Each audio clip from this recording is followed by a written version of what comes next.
नमस्कार, मैं हूं दीपाली राणा। आप देख रहे हैं जी बिजनेस स्पेशल। रिकॉर्ड पर सेंसेक्स, क्या खरीदें क्या बेचें। दरअसल बाजार है नए रिकॉर्ड स्तरों पर और अब आपके मन में यह सवाल आ रहा होगा कि इन रिकॉर्ड स्तरों पर क्या करना चाहिए। क्या मुनाफा समेटना चाहिए, क्या नया निवेश करना चाहिए। बाजार यहां से क्या तेजी दिखाएगा या फिर यहां पर थम सकता है। तो अगर आपके मन में ऐसा कोई भी सवाल आ रहा है तो इसका जवाब हम देंगे अपने इस खास शो में। हमारी मदद करेंगे हमारे आज के दो मेहमान हमारे साथ जो मौजूद रहेंगे, जो आपको ना सिर्फ ये बताएंगे कि बाजार में यहां से क्या रुख रहेगा, बाजार के लिए आगे के ट्रिगर्स क्या हैं, बल्कि वो ये भी बताएंगे कि किन स्टॉक्स में पैसा लगा के आपकी दमदार कमाई हो सकती है। तो चलिए शुरुआत करते हैं हमारे इस खास शो की, जिसका नाम है रिकॉर्ड पर सेंसेक्स, क्या खरीदें क्या बेचें। हमारे साथ डीडी शर्मा है और साथ ही हमारे साथ है संदीप जैन। दोनों मेहमानों का स्वागत है। चर्चा करेंगे अपने दोनों ही मेहमानों से, लेकिन पहले मेरे दो सहयोगी भी हैं। डिम्पी हमारे साथ है और साथ है हमारे साथ सुमित, जो बुल वर्सेस बियर बनके हमारे सामने आए हैं। और सुमित ये बताने की कोशिश कर रहे हैं कि बाजार अगर यहां से तेज हुआ, नए रिकॉर्ड स्तर अगर हमने छुए तो उसके पीछे के क्या कारण रहेंगे। और डिम्पी ये बता रहे हैं कि अगर बाजार यहां पर थमा तो कौन सी वो वजह होंगी, कौन से वो फैक्टर्स होंगे जिसकी वजह से बाजार यहां पर रुक सकता है। तो बुल वर्सेस बियर की शुरुआत करते हैं और अपने दोनों सहयोगियों को रुक करते हैं। सुमित, आप शुरुआत कीजिए, बताइए तेजी के क्या ट्रिगर्स हैं।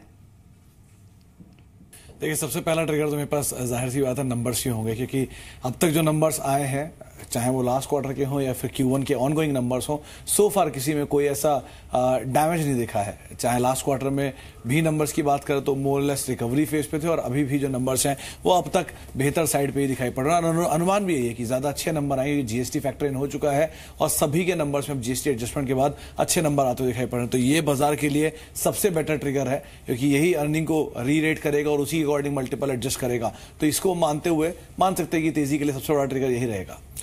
जो हमारी तरफ से यानी कि बियर या मंदड़ी का आज सबसे बड़ा ट्रिगर है वो चुनाव, क्योंकि अब देश पूरी तरह से चुनावों के अंदर जाने वाला है। पहले तो 3 राज्य ऐसे हैं जिसमें बीजेपी शासित प्रदेश है, उसमें राजस्थान, एमपी, छत्तीसगढ़ जैसे राज्य हैं। और ये एंटी इनकम्बेंसी इस बार हिंदी बेल्ट के अंदर काफी ज्यादा देखने को मिल सकती है। अगर ये चुनावों में कोई भी ट्रिगर हाथ से नहीं आया, यानी कि चुनाव नहीं जीते गए, तो फिर केंद्र के चुनाव एक बड़ी समस्या बन जाएंगे, जिसमें यह समझना होगा कि जो मौजूदा पार्टी या मौजूदा घटक दल है पूरा, ये किस तरह के सीटें लेके आता है। इस पूरी पशोपेश के बीच में कोई बड़ा इन्वेस्टर तो आएगा नहीं। रिटेलर के बेसिस पर बाजार को टिकाना इस समय मुश्किल दिख रहा है, जब आप नए रिकॉर्ड स्तरों पर हो और करीब 7,000 से 11,000 की नॉन स्टॉप रैली पे आए हों, तो मुश्किल लगता है। ये चुनावों का दबाव आपको बनता हुआ दिखेगा। ये हमारी तरफ से, बियर की तरफ से पहला ट्रिगर है। देखिए, दूसरा ट्रिगर है वो है ट्रेड वॉर। हमेशा से मार्केट इसी को लेकर कंसर्न रहा है और कल शाम को ही रादर एक जो बयान आया है वो ये कि शायद ट्रेड वॉर को लेकर जो इश्यूज हैं वो अब खत्म हो जाएं और अब इससे ज्यादा एस्केलेट नहीं होंगे। यहां तक तो ठीक है, जो हुआ सो हुआ, लेकिन आगे फर्दर एस्केलेट नहीं होंगे। और अगर आगे एस्केलेट नहीं होता तो ये मार्केट्स के लिए पॉजिटिव ट्रिगर रहेगा। और एक एटलीस्ट जो कंसर्न बाजार अभी उठा रहा है, खासतौर से एक्सपोर्ट ओरिएंटेड कंपनीज, उनके लिए इतनी दिक्कत शायद ना हो, तो ये पॉजिटिव का ट्रिगर हो सकता है। लेकिन यही ट्रेड वॉर कहीं ना कहीं एक बियर का भी सबसे बड़ा ट्रिगर है। असल में क्या है कि अभी तो ट्रेड वॉर की शुरुआत हुई है। अभी दो देश, दो बड़ी इकोनॉमी के बीच की टक्कर है और आपका इसका असर ज्यादातर देशों को भुगतना पड़ सकता है। इसमें भारत भी एक है। हालांकि एक्सपोर्ट के फ्रंट पे हम बहुत बड़े देश तो नहीं है, लेकिन फिर भी हमारी इकोनॉमी यहां पर असर दिखा सकती है। एक और इंपॉर्टेंट बात, ये सिर्फ अभी तक अमेरिका की तरफ से इंपोज की गई ड्यूटी है, अभी चाइना की तरफ से पलटवार करना बाकी है। और चाइना में अपनी ही प्रॉब्लम्स थोड़ी ज्यादा है, इसलिए ट्रेड वॉर को शायद वो झेल पाए नहीं झेल पाए यह भी कहना मुश्किल है। अगर ट्रेड वॉर का खतरा बढ़ता है तो ग्लोबल स्लो डाउन होगा। इस ग्लोबल स्लो डाउन के अंदर खासकर चाइना के बैंक ही मुश्किल में आ सकते हैं। उनका रियल एस्टेट टूटने को तैयार है, उनके सीमेंट और स्टील जैसी बड़ी इंडस्ट्रीज टूटने को तैयार हैं। इसलिए ट्रेड वॉर को तो भी शुरुआत भर समझी जाए, जो दो बड़े देशों के बीच में हो रही है। अगर ये थोड़ा भी एक्सकेलेट होता है, छोटे देशों तक पहुंचती है, तो स्थिति गंभीर होगी। इसलिए हमने इसको दूसरा बड़ा पॉइंट माना है मंदी का। चलिए, इसके अलावा मॉनसून एक अच्छा ट्रिगर है जो भारतीय बाजारों के लिए काफी हद तक वर्कआउट करके गया है। लेकिन नंबर्स वाइज इंडियन मार्केट्स अभी भी साउंड है।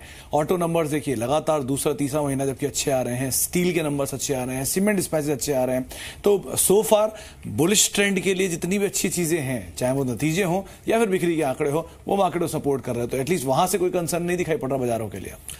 लेकिन तीसरी इंपॉर्टेंट जो बियर के लिए एक बड़ा पॉइंट बनता हुआ है बैंकिंग के रिफॉर्म्स। सरकार बदलने को है लेकिन बैंकों के एनपीएस नहीं बदल रहे। अभी भी पीसीए के अंदर जो बैंक्स हैं उनका नेट एनपीएस 20% के ऊपर बताया जा रहा है। ये मुश्किल है। और जिस स्लो डाउन के बाद बोल रहे थे सिर्फ भारतीय बैंक नहीं बल्कि हो सकता है चाइना के बैंक भी मुश्किल में आ जाएं, क्योंकि उनका भी कई सारे असेट्स इस समय हाई प्रोबेबिलिटी पे, हाई प्रोविजनिंग पे है। और अगर थोड़ा भी स्लो डाउन हुआ तो न केवल भारत की बैंकिंग को फिर से झटका लगेगा, क्योंकि ग्रोथ स्लो हो जाएगी।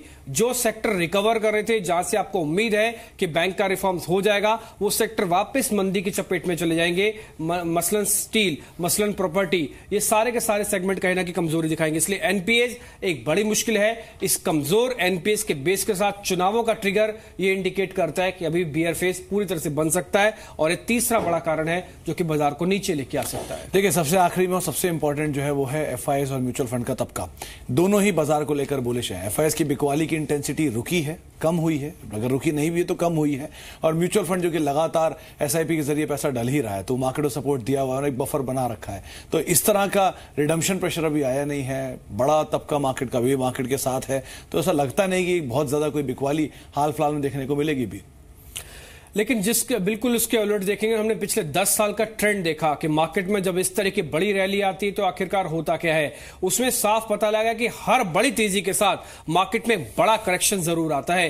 ये 2008 से 9000 में दिखा, उसके बाद फिर 10 से लेके 11 में दिखा, फिर 15 से लेके आपको 16 तक में दिखा, वापस 16 से तेजी जो आई है उस समय 7000 का इंडेक्स था निफ्टी। आज हम 11000 के इंडेक्स पे हैं और एक बड़े चुनावी समर की तरफ बढ़ रहे हैं। तो एक बड़े मूव के बाद अमूमन पिछले 10 साल में बड़ा करेक्शन आता ही है। यह बड़ा करेक्शन अब मार्केट के लिए ड्यू है, तो यहां पे दबाव आएगा। और इस बड़े करेक्शन के साथ साथ इंपॉर्टेंट चीज होगा करेंसी का फैक्टर करना। बिल्कुल। तो बुल वर्सेस बियर के जो ट्रिगर बताए हैं यहां पर सुमित ने और डिम्पी ने, वो अपनी अपनी जगह सही है। इनफैक्ट डीडी शर्मा और संदीप जैन हमारे साथ मौजूद भी हैं और आप दोनों ने भी ये बुल वर्सेस बियर की टक्कर देखी होगी। और जितना मैं समझ पाई इन दोनों के ट्रिगर्स से एक चीज क्लियर थी। सुमित जिन ट्रिगर्स की बात कर रहे थे उससे हो सकता है कि आने वाले कुछ महीनों में या फिर अगले नियर टर्म में बाजार में तेजी का मूड बने, लेकिन डिम्पी ने जिन फैक्टर्स का जिक्र किया उसकी वजह से शायद साल 1.5 साल में बाजार में थोड़ी उथल पुथल भी रह सकती है। शर्मा जी, पहले आप बताइए, आपको बाजार का यहां से तेजी का मूड लग रहा है या फिर ठहरने का मूड लग रहा है?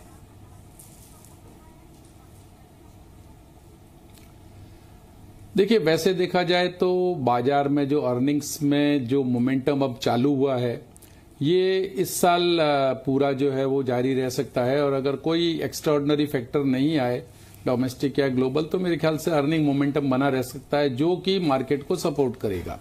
लेकिन मार्केट को सपोर्ट करेगा इसका मतलब ये नहीं है कि मार्केट न्यू हाई में स्ट्रेट अवे चला जाए। और साथ ही साथ ऐसे माहौल में जबकि आप देखेंगे तो सिर्फ 5-7 स्टॉक्स ऐसे हैं जो इस मार्केट को या इंडेक्स को या निफ्टी को जो है ऊपर ले जा रहे हैं। ब्रॉडर मार्केट बिल्कुल भी मूवमेंट नहीं दे रहा है। और अगर आप इन्वेस्टर्स से पूछेंगे तो 95% इन्वेस्टर्स जो है वो मार्केट के ट्रेंड से परेशान हैं। और डेस्पाइट की 40-40, 50-50% करेक्शन मिड कैप्स में हो चुके हैं और बहुत सारे मिड कैप स्टॉक्स बहुत ही अट्रैक्टिव वैल्यूएशंस पे आ चुके हैं, जहां बहुत अच्छी वैल्यू उनमें नजर आ रही है, फिर भी न तो वहां म्यूचुअल फंड न इंस्टीट्यूशंस कोई बाइंग आ रही है। और उसके कारण लगातार जो है वो और मंदी की चपेट में आते जा रहे हैं। और इसलिए जो रिटेल इन्वेस्टर्स हैं या इवन जो एचएनआई इन्वेस्टर्स हैं, जो कि अच्छी क्वालिटी के मिड कैप में भी पहले इन्वेस्टमेंट करके कमाते थे, वो लोग भी बहुत परेशान हैं। सिर्फ सेलेक्टेड बाइंग लार्ज कैप में भी सेलेक्टेड 5-7 स्टॉक्स में हो रही है, जिसके कारण इंडेक्स मूवमेंट ऊपर आ रहा है। तो ये चीज ज्यादा समय तक नहीं चल सकती और इसके कारण ब्रॉडर मार्केट में तेजी नहीं आ सकती। सेलेक्टिव तेजी के कारण मार्केट ऊपर के लेवल पर जो है वो मेंटेन नहीं रह सकता, क्योंकि ओवरऑल सेंटीमेंट खराब रहता है। जी, संदीप जैन, आपकी राय क्या है? डीडी शर्मा की राय तो क्लियर है कि जो दिग्गज हैं वो बाजार को ऊपर लेकर आए हैं, लेकिन दिग्गजों के भरोसे बाजार ऊपरी स्तरों पर टिका रहे या फिर सिर्फ एक तेजी की ही चाल चले, ऐसा मुश्किल है। मिड कैप स्मॉल कैप में भी खरीदारी आनी चाहिए, वही सही मायने में एक तेजी का ट्रेंड इंडिकेट करेगा। आपकी सलाह क्या है, क्या व्यू है?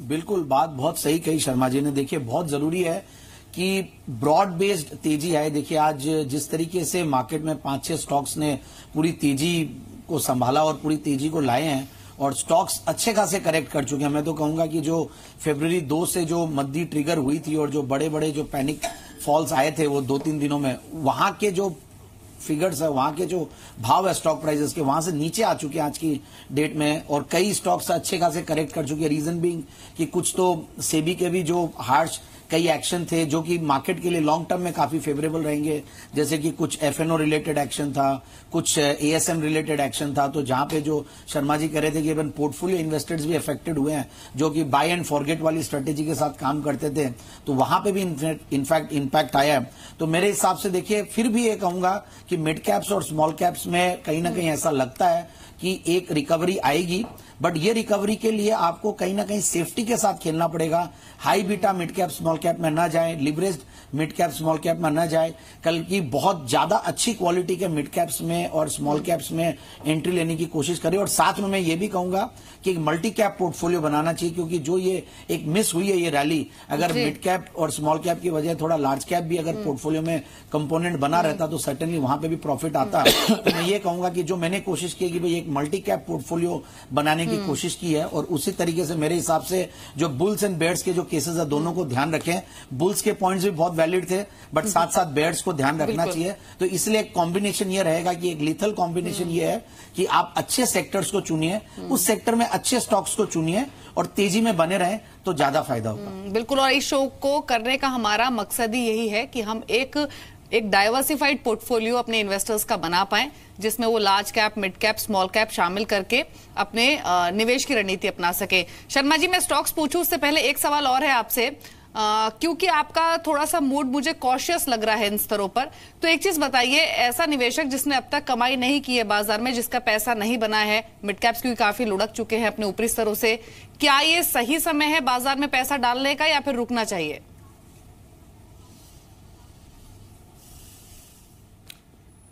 देखिए, मैं कॉशियस हूं इंडेक्स के ऊपर, क्योंकि ब्रॉड बेस्ड रैली नहीं है और सिलेक्टेड 5-7 स्टॉक्स को ही लगातार बाइंग करके आप कब तक पुश कर पाओगे। अगर ये ब्रॉड बेस्ड होती है तो अच्छा है, और उसके लिए मेरा ये मानना है कि डेफिनेटली जो बहुत सारे अच्छे मिड कैप स्टॉक्स हैं विशेष रूप से, और हाई क्वालिटी के स्टॉक्स हैं, अच्छे मैनेजमेंट के स्टॉक्स हैं, और वहां भी अर्निंग ग्रोथ आ रही है। वहां भी पिछले 2 सालों की तकलीफों के बाद अब अर्निंग्स के अंदर मोमेंटम दिखाई दे रहा है, इतना जबरदस्त मोमेंटम दिखाई दे रहा है, और वो उस मोमेंटम सामने जो दिख रहा है उसके बावजूद बिग वे में करेक्ट हुए हैं, तो ऐसे स्टॉक्स में जरूर इन्वेस्ट करना चाहिए। ठीक है, और जहां पर्टिकुलरली यील्ड अच्छी आती हो वहां तो आपको डरने की जरूरत ही नहीं है। ठीक है शर्मा जी, चलिए ठीक है, बड़े स्टॉक्स इंडेक्स को चला रहे हैं, तो ऐसे में एक इंडेक्स का स्टॉक चुनते हैं आज व्यूअर्स के लिए। मिड कैप, स्मॉल कैप में काफी अट्रैक्टिव वैल्यूएशंस वाले शेयर भी हैं, जो अच्छी कंपनियां हैं, कुछ उन स्टॉक्स को पिक करते हैं। तो पहला लार्ज कैप बताइए आप। देखिए, मेरा आज का पहला जो लार्ज कैप स्टॉक है वो है Larsen and Toubro ji. Larsen and Toubro भारतीय इकोनॉमी की एक तरह से प्रॉक्सी है, और ये करीब करीब ये ऐसी इंजीनियरिंग, कंस्ट्रक्शन और ईपीसी और कैपिटल गुड्स की कंपनी है जो करीब करीब सारे वर्टिकल्स को कैटर करती है, चाहे वो रेलवे हो, चाहे स्पेस हो, डिफेंस हो, ट्रांसपोर्ट हो, शिप बिल्डिंग हो, हर तरह के टेलीकॉम हो, पावर हो, हर वर्टिकल को ये कैटर करती है, इवन डिफेंस हो। और इन सब फील्ड्स में मेक इन इंडिया के ऊपर फोकस ज्यादा है, और इसलिए मैं समझता हूं कि एलएनटी की ऑर्डर बुक आप देख रहे हैं लगातार जो है बढ़ती जा रही है और बड़ी होती जा रही है, और इसके लिए काम की कोई कमी नहीं है। तो एलएनटी एक ऐसी प्रॉक्सी है हमारी इकोनॉमी की कि ये जब इकोनॉमी हमारा ये ट्रिगर दे रही है कि इकोनॉमी पटरी पे आ रही है, ग्रोथ हमारी पिकअप होकर के 7.3-7.5% की तरफ जा रही है, तो डेफिनेटली एलएनटी जैसा स्टॉक या एलएनटी जैसी कंपनी है, उसकी परफॉर्मेंस आने वाले क्वार्टर्स में और सालों में बहुत अच्छी होगी। और इस स्टॉक को मैं समझता हूं कि बेझिझक लिया जा सकता है। इजीली 1500 रुपए तक का टारगेट है, उससे ज्यादा भी जाए तो मुझे आश्चर्य नहीं होगा। तो ठीक है, ज्यादा दिमाग लगाने की जरूरत नहीं है। अगर कोई लार्ज कैप चुनना है तो एलएनटी खरीदिए। कंजर्वेटिव टारगेट है डीडी शर्मा के 1500 के, उसके ऊपर भी ये स्टॉक जा सकता है। संदीप जैन, आप बताइए पहला लार्ज कैप आपकी ओर से।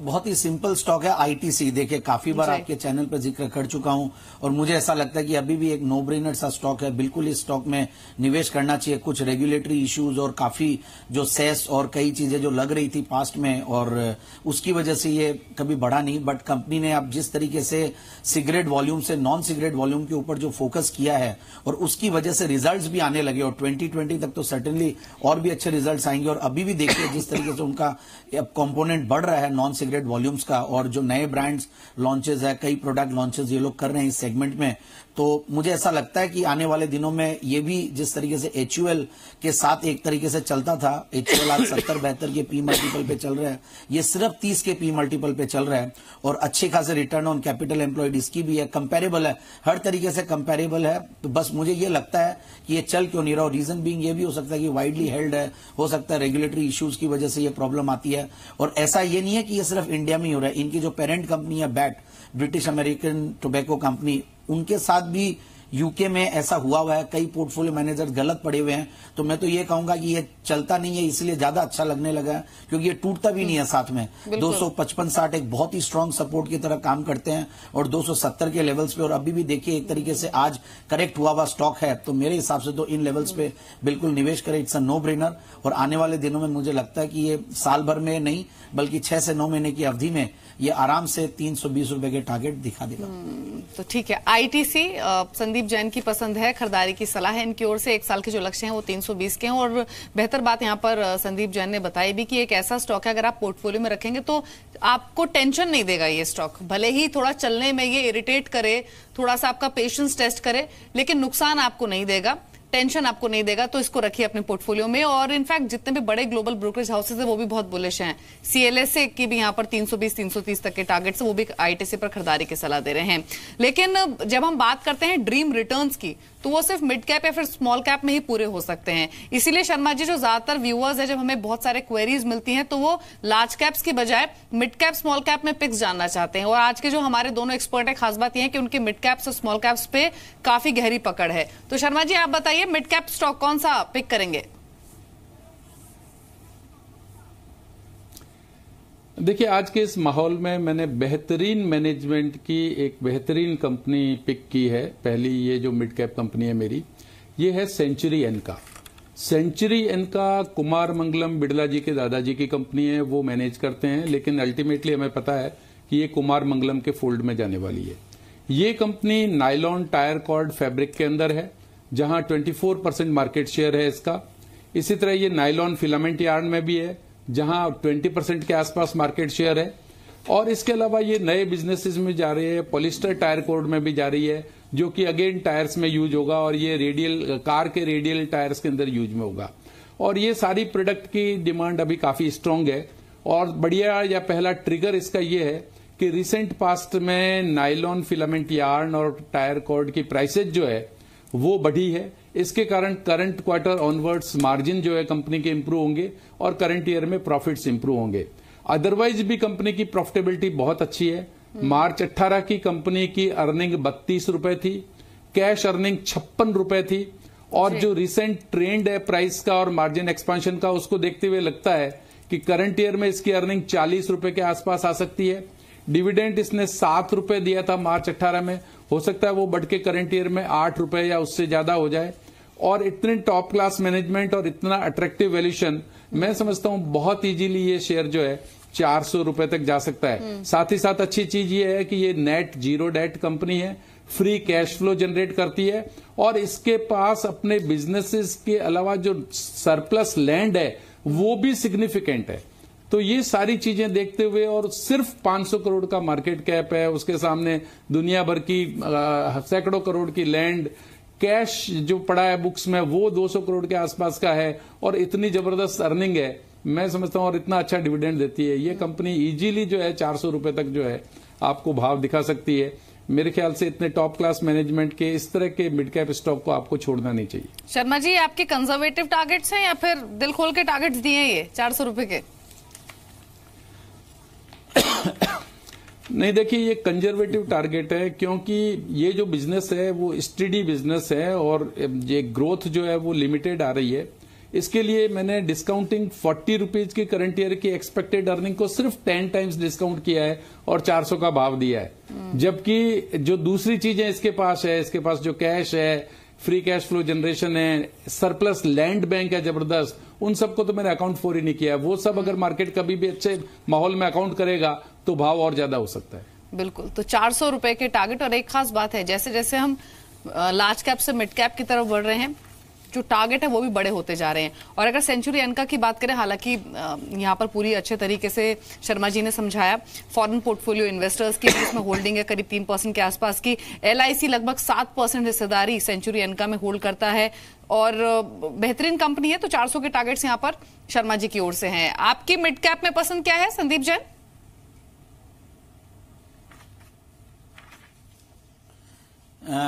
है तो मिड कैप, मगर भाव एकदम बहुत बड़े हैं। 6500 के लगभग का भाव है और वो है मेंस ग्रूमिंग सेगमेंट की एक कंपनी है, जिलेट इंडिया। इनफैक्ट एक तरीके से देखें तो जबरदस्त कंपनी है, इनफैक्ट जबरदस्त पेरेंटेज है प्रॉक्टर एंड गैम्बल। और जिस तरीके से ये सेगमेंट है ये बहुत अच्छा ग्रो कर रहा है। इनफैक्ट 10% की कैगेट से ये सेगमेंट ग्रो करेगा और आने वाले दिनों में और भी बढ़ेगा। मेंस ग्रूमिंग सेगमेंट में मैं काफी बुलिश, और मुझे ऐसा लगता है कि जिस तरीके के इस कंपनी के फंडामेंटल्स है, और साथ साथ ये भी कह दूं कि जो जिस तरीके से ये स्टॉक पिछले 5-6 महीने में मार्केट कहीं भी जाए बट एक तरीके से इम्यून है, मार्केट के साथ ये नहीं चलता, तो इसलिए एक सेफ्टी देता है। और मैंने कोशिश की है कि सेफ्टी वाले स्टॉक्स को लाएं, क्योंकि देखिए FMCG का पहला बेट भी था, दूसरा भी FMCG लग रहा है। और इस बार ऐसा लगता है कि जो रूरल पुश आ रहा है, जो भारत की डिमांड आने वाली है, और ये जो कंपनियां जो अपने डिस्ट्रीब्यूशन नेटवर्क को ऑलरेडी बहुत बड़ा कर चुकी है, और जो MSPs की जो प्राइसेस बढ़ी हैं, वो सब चीजों का बहुत पॉजिटिव इंपैक्ट इस पर्टिकुलर सेक्टर पे पड़ेगा। और जो मैं आज आपके चैनल पे भी सुन रहा था, जिस तरीके से आने वाले ये जो क्वार्टर के जो रिजल्ट है HUL के, वो इवन डबल डिजिट में आने वाले हैं क्वार्टरली ग्रोथ, तो ऐसा लगने लगा कि ये पूरे सेक्टर में और भी अभी पिक्चर बाकी है। अभी तो जो हुआ है बहुत कम हुआ है,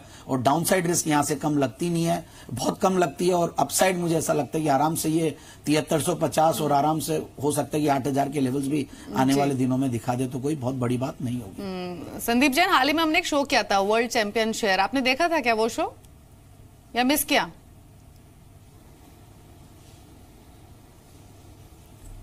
शायद देखता तो हूँ आपके चैनल को, लेकिन तो आपने मिस किया क्योंकि आपने जिलेट की बात की है। उस शो में ना हमने चुनिंदा MNC स्टॉक्स पिक किए थे, और मेरे खाते में जो 2 स्टॉक आए थे उसमें एक जिलेट ही था। तो मैं तो आपके व्यू से पूरी तरह सहमत हूं, क्योंकि मैं तो खुद ही अभी 2 दिन पहले ही जो खास शो किया उसमें जिलेट का जिक्र कर रही थी। और देखिए, हालांकि संदीप जैन ने काफी सारे यहाँ पर बेहतर फंडामेंटल्स बताए हैं। मेन ग्रूमिंग प्रोडक्ट्स बनाती है, और इनके प्रोडक्ट्स की खास बात यह है, जिलेट के रेजर्स एक बहुत ही कॉमन प्रोडक्ट है। हर तरह के मासेस को कैटर करने के लिए हर प्राइस रेंज के प्रोडक्ट्स ये अपने एक ही सिंगल प्रोडक्ट हर प्राइस रेंज में लेकर आ रहे हैं। अब जैसे जैसे GST स्टेबलाइज हो रहा है, वो भी एक इंपॉर्टेंट ट्रिगर है। और प्रॉक्टर एंड गैम्बल जैसा पेरेंट है, तो कोई शक तो है ही नहीं जिलेट की परफॉर्मेंस में। ये कंजर्वेटिव टारगेट है संदीप जैन के 7350 के, लेकिन 8000 या उसके ऊपर जाने की भी कोशिश ये स्टॉक कर सकता है। तो खरीदिए स्टॉक को। जिलेट इंडिया 1 साल का लक्ष्य 7350 का है। अब आती है स्मॉल कैप की बारी। बताइए शर्मा जी, कौन सा स्टॉक आपको पसंद है स्मॉल कैप में?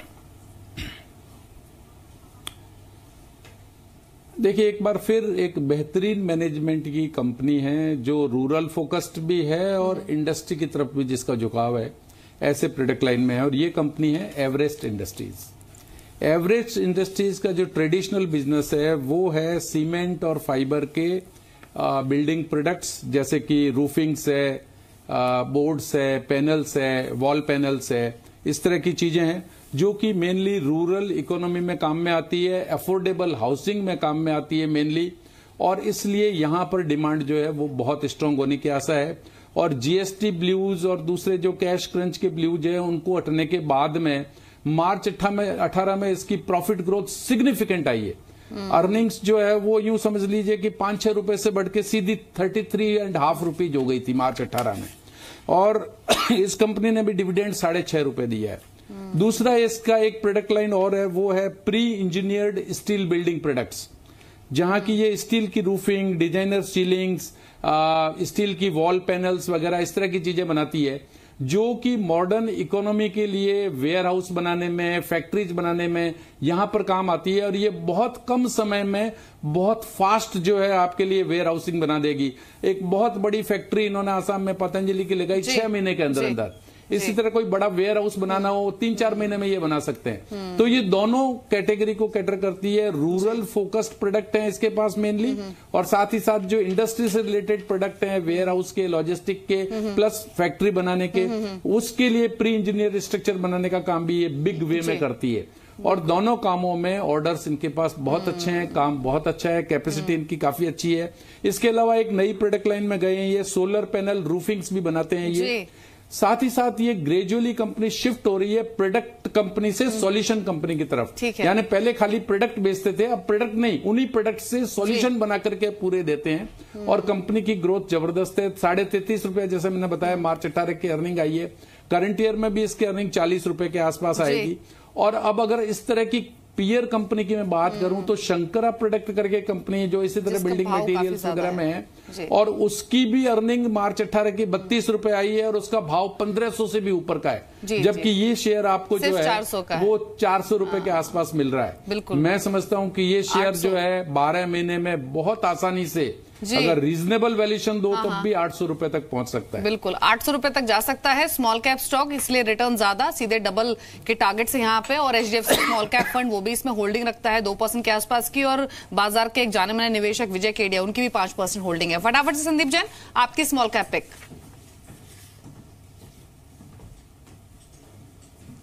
बिल्कुल, जो स्मॉल कैप पिक है वो है Eris life sciences. In fact pharma sector जो मैंने कहा था, सेफ्टी को मैं ज्यादा देख रहा हूं और उसको चेज कर रहा हूं, तो FMCG, pharma, mid cap IT काफी बार जिक्र कर चुके, इसलिए इस बार मैंने सोचा कि 2 एफएमसीजी से ले ले और एक फार्मा का ले। और फार्मा में मैंने एरिस लाइफ साइंसेज इसीलिए लिया है कि one of the youngest pharma companies है इंडिया की, बेहतरीन मैनेजमेंट है, बहुत ही एग्रेसिव मैनेजमेंट मैं कहूंगा।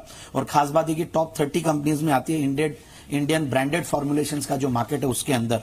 और खास बात यह भी है कि इन्होंने रिसेंटली कुछ स्ट्राइड साशून से कुछ ब्रांड्स एक्वायर किए हैं, उसकी वजह से भी सेल्स ग्रोथ आई है। मार्जिन्स थोड़े से जरूर से ड्रॉप हुए हैं, बट ओवरऑल फिर भी मैं कहूंगा कि लास्ट क्वार्टर के अगर नंबर्स देखें तो करीब इनकी सेल्स करीब 16% से ग्रो की है, एबिटा करीब 46% से ग्रो की हुई है, और करीब 21% से पैट ग्रो की है। और साथ में इन्होंने जो गुवाहाटी में प्लांट है उसकी वजह से टैक्स बेनिफिट्स भी मिलते हैं। तो मुझे ऐसा लगता है कि जिस तरीके से इन्होंने बिजनेस एक्वायर किए और ब्रांड्स एक्वायर किए हैं, उसकी वजह से आने वाले दिनों में भी बहुत अच्छे रिटर्न्स आएंगे। और खास बात यह भी है कि रिटर्न ऑन कैपिटल एम्प्लॉयड ये वन ऑफ द हाईएस्ट है। इनफैक्ट मुझे लगता है कि 60% के लगभग के बहुत कम फार्मा कंपनीज होंगी जिनके रिटर्न ऑन कैपिटल एम्प्लॉयड है। तो मेरे हिसाब से इन लेवल्स पे बिल्कुल इस स्टॉक को लिया जा सकता है और आराम से जो टारगेट है वो करीब 890 का ये अचीव कर सकता है आने वाले 6 से 9 महीने की अवधि में। ठीक है, तो दमदार 6 स्टॉक्स आपको मिले हैं large cap, mid cap, small cap category से। 2-2 स्टॉक आपको मिले हैं और बाजार यहां से तेज हो ठहरे, आपको चिंता करने की जरूरत नहीं है।